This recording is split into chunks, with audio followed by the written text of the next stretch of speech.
प्रिय दर्शकों, नमस्कार। एक बार फिर से उपस्थित हूं आप सबके सामने। पिछले कार्यक्रम में मैंने आपको 21 जून 2020 को लगने वाले ग्रहण का प्रभाव मेष से लेकर के कन्या तक क्या रहने वाला था, इन राशियों के ऊपर और इन जातकों के ऊपर इसका प्रभाव बताया था। आज बारी तुला से लेकर के मीन तक की है। आइए एक एक करके चर्चा कर देता हूं। अपने राशि के अंतिम में, इस कार्यक्रम के अंतिम में प्रत्येक राशि के लोगों के लिए इस ग्रहण काल के दौरान क्या चीज़ें करनी चाहिए वो मैंने बताया है, वो देखना मत भूलिएगा। आइए आरंभ करते हैं आज का कार्यक्रम।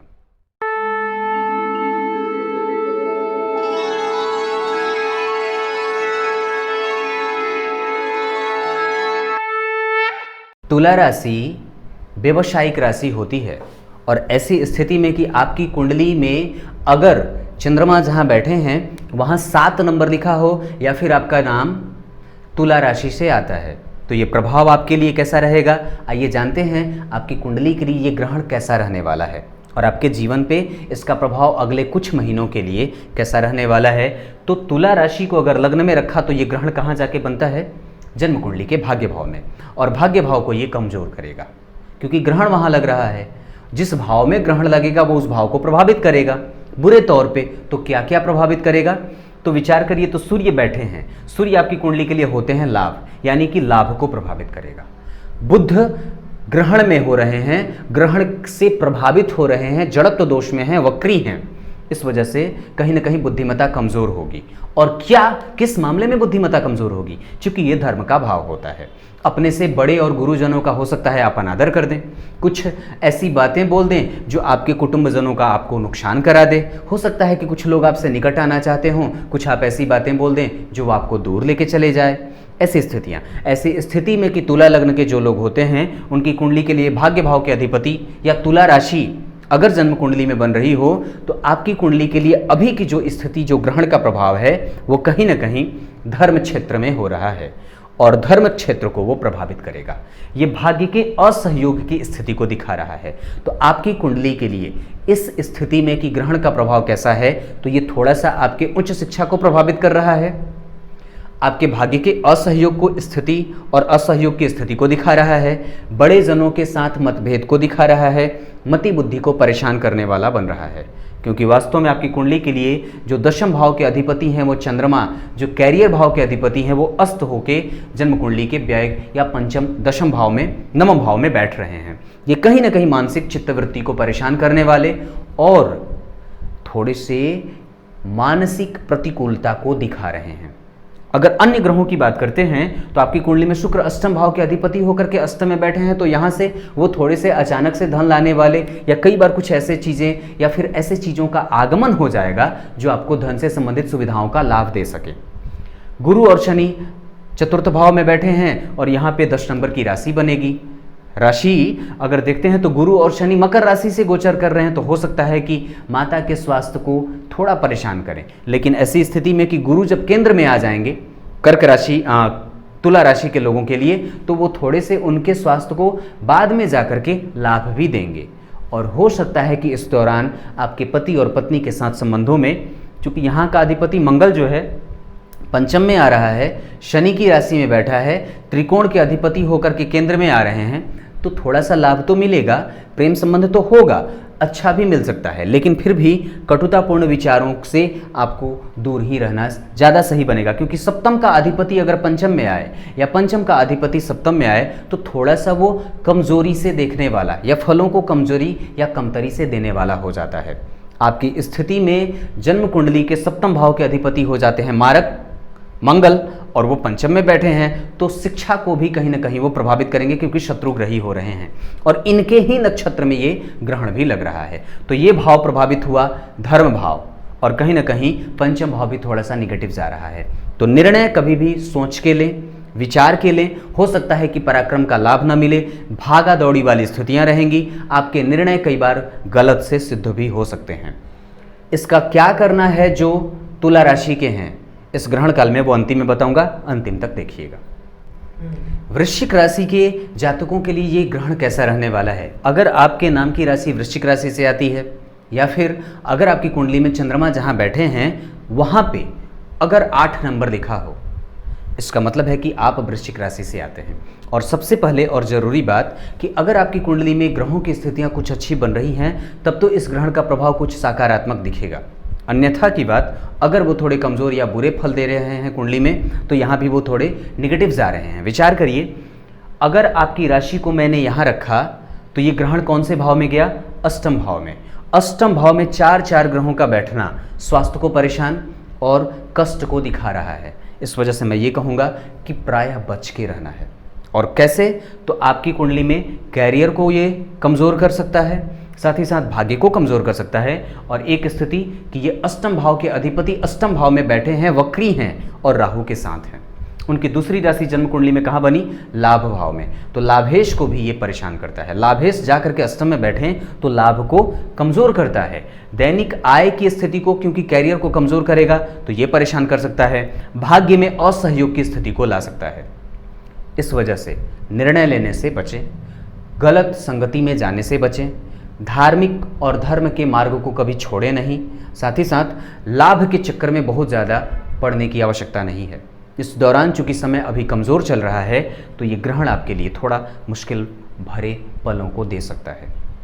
अगर आपकी कुंडली में सूर्य की स्थिति अच्छी रही, बुध अच्छे बैठे हैं, चंद्रमा और राहु अच्छे हैं, तो निश्चित रूप से ये गुप्त धन और अनियंत्रित रूप से धन को देने वाला भी सिद्ध हो सकता है, क्योंकि लग्न पे ही शुक्र की दृष्टि है। हालांकि राशि के अधिपति जो बनते हैं, अगर आपकी कुंडली में मंगल अच्छे भाव में बैठे हों और वो श्रेष्ठ हो रहे हैं तो ये ठीक हो सकता है। लेकिन क्योंकि मंगल अभी गोचर में शनि की कुंभ राशि से जा रहे हैं और चतुर्थ भाव में जा रहे हैं, तो माता के स्वास्थ्य को भी वो कहीं ना कहीं परेशान कर रहे हैं। और राशि के अधिपति अगर अपने भाव से चौथे जाएं और वो अगर कमज़ोर हों कुंडली में, तो थोड़ा सा सुख से विच्छेद या सुख से भेद कराने वाले भी देखे जाते हैं। इस राशि के जातकों के लिए क्या क्या चीज़ें कर लेनी चाहिए, ये अंतिम में बताया है, अंतिम तक जरूर देख लीजिएगा। वृश्चिक राशि के लोगों के लिए ये राशि का जो ये ग्रहण का जो प्रभाव है वो थोड़ा नेगेटिव जा रहा है, इस वजह से सावधान रहने की आवश्यकता है। धनु राशि से अगर आपका नाम आता है या फिर अगर आपकी कुंडली में चंद्रमा जहाँ बैठे हैं वहाँ 9 नंबर लिखा है, इसका मतलब है कि आपकी कुंडली धनु राशि से आती है। और आपके लिए ये ग्रहण कैसा रहने वाला है, तो विचार करिए कि अगर आपकी कुंडली में धनु राशि को हमने लग्न में रखा तो ये ग्रहण आपकी कुंडली के सप्तम भाव में बन रहा है, यानी कि दाम्पत्य को कमज़ोर कर सकता है, दाम्पत्य भाव को कमज़ोर कर रहा है क्योंकि ग्रहण वहाँ लग रहा है, दाम्पत्य भाव में जा रहा है। और ये परेशान क्या करेगा, तो आपके भाग्य को, साथ ही साथ आपके रोग को भी और मृत्यु तुल्य कष्ट को भी। कई बार ऐसी स्थितियां हो जाएंगी कि ऐसा लगेगा कि जैसे सब कुछ परेशान सा हो रहा है। मति बुद्धि को परेशान करेगा, क्रोध की अधिकता दे सकता है, अनिर्णय वाली स्थिति में ले जाएगा। और ये चूंकि पार्टनर का भी भाव होता है, इस वजह से व्यवसाय के संबंध में या जिसके साथ मिलकर के व्यवसाय कर रहे हैं उसके साथ संबंधों में कटुतापूर्ण विचार या फिर थोड़ी सी अनबैलेंस वाली स्थिति को दिखाएगा। ये पति और पत्नी का भी भाव होता है, इस वजह से दाम्पत्य को संभाल करके रखना है। ये डेली बेसिस के इनकम का भाव होता है, इस वजह से कुछ भी ऐसा ना करिएगा कि आपके दैनिक आय को प्रभावित करे। और उसके बाद अगर विचार करते हैं तो अपने दाम्पत्य को लेकर के बहुत ज़्यादा सजग रहने की आवश्यकता है।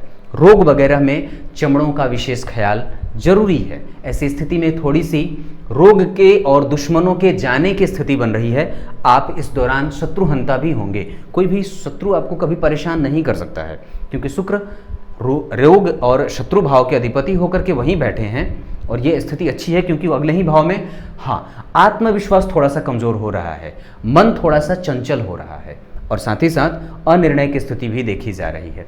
धन भाव में गुरु और शनि बैठे हैं, यहाँ पे मकर राशि का निर्माण होना, धन भाव के अधिपति धन भाव में बैठे हैं। ये धन के मामले में तो ठीक होना चाहिए, लेकिन फिर भी अगर आपकी कुंडली में धनेश कमज़ोर हैं या फिर शनि कमज़ोर है तो ये धन को कमज़ोर करेगा और परेशान निश्चित रूप से करेगा। अब स्थिति अगर बताऊं तो जन्म कुंडली में पराक्रम भाव में से मंगल का गोचर हो रहा है, क्योंकि अगर आपकी राशि धनु की बनी तो मंगल अभी आपकी राशि में तृतीयस्थ जा रहे हैं। और ये राशि से तृतीयस्थ जाते हैं तो अच्छा होता है, लेकिन फिर भी ये शनि की राशि में जा रहे हैं और यहाँ का अधिपति व्यय में जा रहा है। तो अपने छोटे भाई बहनों के साथ संबंधों को थोड़ा अच्छा रखने का प्रयास करिएगा, ऐसे वो ठीक रहेगा।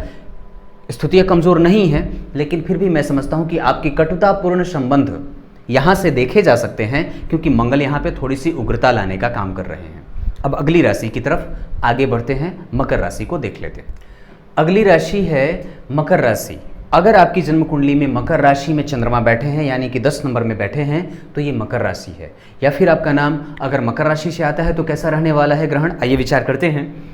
मकर राशि में ही गुरु और शनि, और लग्न में ही गुरु और शनि का गोचर हो रहा है। इस आधार पर कि आपके राशि में अगर गुरु और शनि का प्रभाव देखते हैं तो ये व्यक्ति के काम को थोड़ा विलंब करेंगे, लेकिन यशस्विता प्रदान करने वाले होंगे। फिर भी अगर एक बात करूं तो आपकी कुंडली के लिए द्वितीय भाव के अधिपति होकर के, धनेश का अधिपति होकर के धन भाव के अधिपति होंगे, लग्न में आ रहे हैं, तो धन से संबंधित समस्या तो नहीं होने वाली है।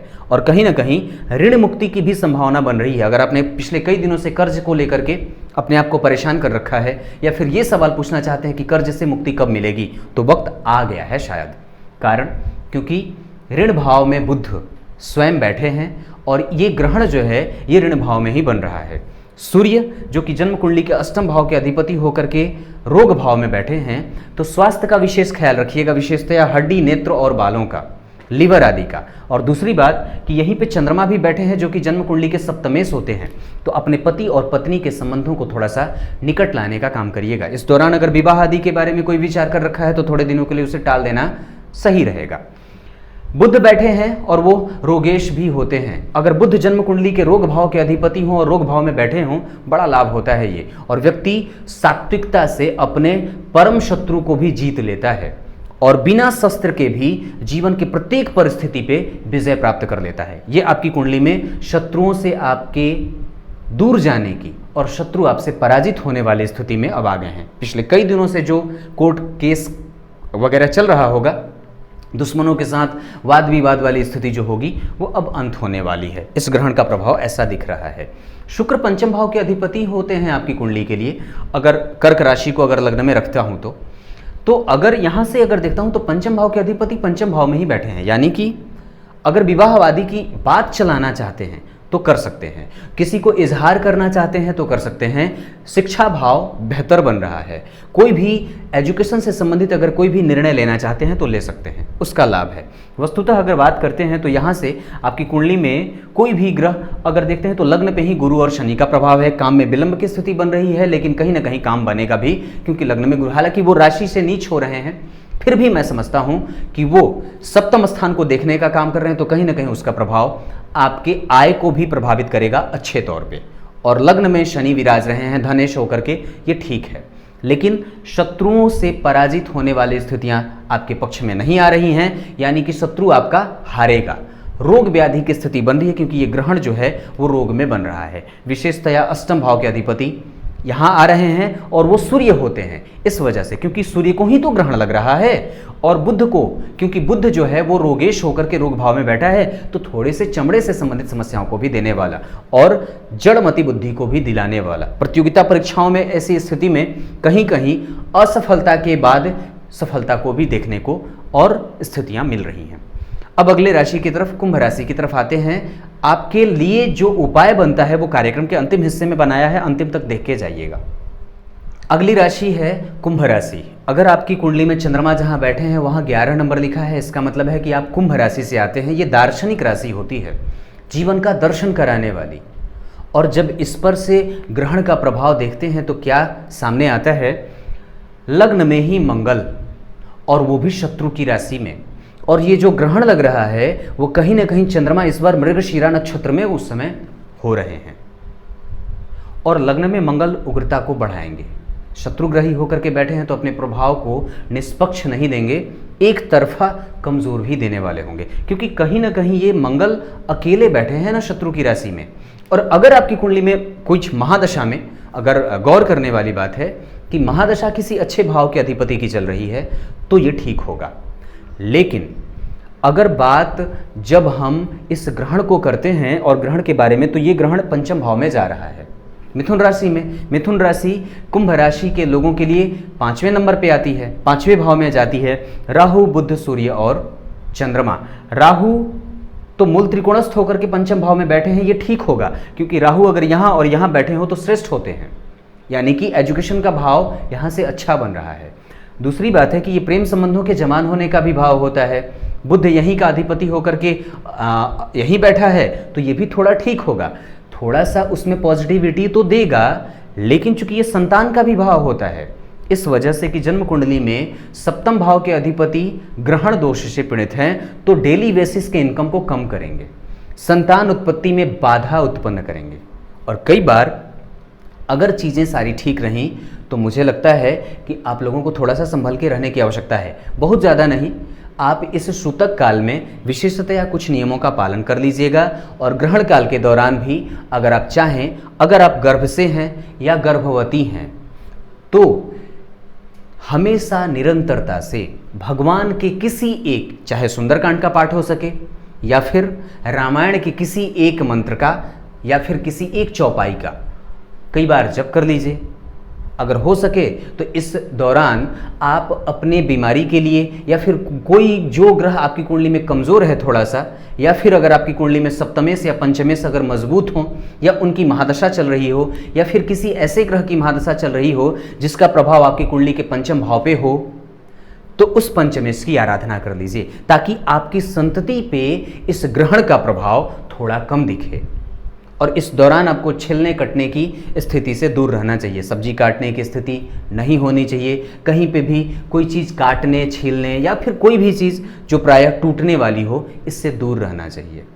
अपने शरीर के बराबर की लंबाई का धागा आपको नाप करके उसे घर के किसी कोने में टांग देना चाहिए। अपने गर्भ के ऊपर गाय के गोबर में तुलसी मिला करके या तुलसी की मंजरी का लेप गोबर के ऊपर, पेट के ऊपर लगा लेना चाहिए। ये गर्भ भाव है, यहाँ से जन्म होता है।